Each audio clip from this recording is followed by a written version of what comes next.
Leander Greek মহাকাব্যে যার অর্থ মহানায়ক, আর গ্রিক মহাকাব্য বললেই তো মনে পড়ে যায় ট্র্যাজেডির ইতিবৃত্ত বারবার। অথচ টেনিসের এই নয়া মহাকাব্যের কোথাও কিন্তু ট্র্যাজেডি নেই, চমকপ্রদ অভ্যুত্থানের ইতিবৃত্ত বারবার। আর এক লিয়েন্ডারের হাত ধরে, লিয়েন্ডার পেজ।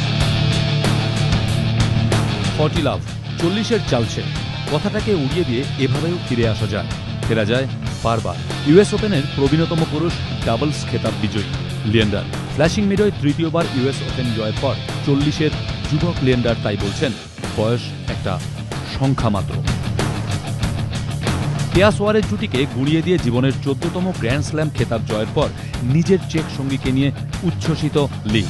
স্টেপানেক প্রসঙ্গে তিনি বলেছেন, রাদেক স্টেপানেক, আমার এই চেক সঙ্গীর কারণেই প্রবীণতম পুরুষ হিসেবে ডাবলস খেতাব জিততে পারলাম আমি, সেই জন্য ওর কাছে আমি কৃতজ্ঞ।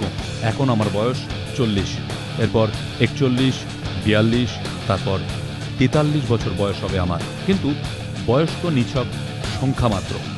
রবিবারের যুদ্ধটা হয়তো ততটা কঠিন ছিল না, তবে লিয়েন্ডার বলছেন জয়টা সত্যি স্মরণীয় হয়ে থাকবে সারা জীবন। লি বলছেন, এই জয় স্মরণীয় হয়ে থাকবে আমার কাছে। অস্ট্রেলিয়ান ওপেন জয়ের থেকেও এই জয়কে অনেক এগিয়ে রাখবো আমি। এই কৃতিত্ব আমারও স্টেপানেক দুজনেরই। বয়স একটা সংখ্যা মাত্র, তবু থামেনি স্বপ্নের গতি, শরীরে অ্যাড্রিনালিনের উড়নছুট। কেননা ইচ্ছে পূরণ করতে তিনি জানেন। তিনি যে লিয়েন্ডার পেজ। এবিপি আনন্দ।